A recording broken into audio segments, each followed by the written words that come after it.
నిజామాబాద్ జిల్లా గన్నార గ్రామంలో వడ్ల కొనుగోలు కేంద్రాలను ఎంపీ ధర్మపురి అరవింద్ పరిశీలించారు. రైతులకు ఇచ్చిన వాగ్దానాలు పూర్తిగా చేయకుండానే కాంగ్రెస్ ప్రభుత్వం విజయోత్సవ సంబరాలు నిర్వహిస్తామనడం విడ్డూరంగా ఉందని ఎంపీ ధర్మపురి అరవింద్ విమర్శించారు. రైతులు చేరున్న ధర్నాకు బీజేపీ తరపున మద్దతు పూర్తిగా తెలుపుతున్నామని అన్నారు. ఇక కేసీఆర్ ప్రభుత్వం చేసిన మోసాలు అన్నీ కావని అన్నారు. షరతులు లేకుండా రుణమాఫీ చేయాలని కాంగ్రెస్ ప్రభుత్వాన్ని డిమాండ్ చేశారు. కొనుగోలు కేంద్రాల్లో ధాన్యం రాసులు కొన్ని రోజులుగా అలాగే ఉన్నాయని, ఇప్పటికీ పూర్తి స్థాయిలో కొనుగోలు ప్రారంభం కాలేదని ఆగ్రహం వ్యక్తం చేశారు. ఇక రైతులకు రైతు బంధు లేదని, రుణమాఫీ పూర్తిగా జరగలేదని, సన్న బియ్యానికి 500 రూపాయల బోనస్ ఇస్తామని ఇప్పటికీ ఇవ్వలేదని అన్నారు. ప్రజల్లో రోజు రోజుకు కాంగ్రెస్ ప్రభుత్వంపై దేశం పెరుగుతుందని అన్నారు. ఇందల్వాయిలోని గన్నార ధాన్యం కొనుగోలు కేంద్రాల్లో ధాన్య రాసులను ఆయన పరిశీలించారు.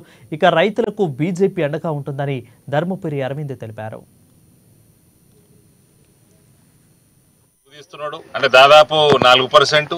మళ్ళా రైస్ మిల్లుకు పోయినాక పరిస్థితి ఏందో తెలియదు, వాళ్ళు ఏం చేస్తారో తెలియదు. అదే ప్రక్రియ కొనసాగుతున్నది ఈ ప్రభుత్వంలో కూడా. టీఆర్ఎస్ ప్రక్రియనే కొనసాగుతుంది. రైతులకి ఏ గతి అయితే ఉండేనో అదే గతి ఇంకా కొనసాగుతున్నది. చాలా దురదృష్టకరం. దొడ్డు వడ్లన్నీ ప్రైవేట్ గా అమ్మేసుకున్నారు. చాలా మటుకు సన్నాలకు 500 రూపాయలు బోనస్ ఇస్తారన్న ఆశతోటి రైతులందరూ బిక్కుమని మబ్బులు పట్టినా, ఎప్పుడైనా టెన్షన్ వచ్చినా, వర్షం పడుతుందేమో అని అవన్నీ కూడా రిస్క్ తీసుకుంటూ ఆపుకున్నారు.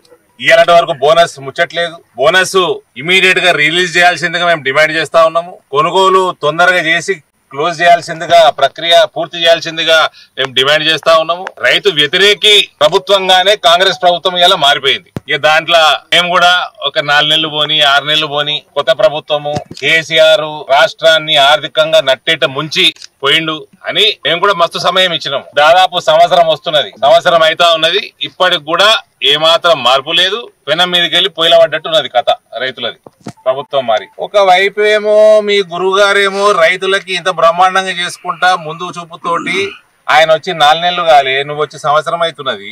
ఆయన అటుపోతుంటే నీదేమో వెనకపోతున్నది బండి. రేవంత్, నువ్వు చంద్రబాబు నాయుడు శిష్యుడువా కేసీఆర్ శిష్యుడువా అని పెద్ద క్వశ్చన్ మార్క్ తయారైంది ఇప్పుడు. సో ఈ రకంగా రైతు వ్యతిరేక ప్రభుత్వంగానే మిగిలిపోతున్నది ఇది కాంగ్రెస్ ప్రభుత్వము.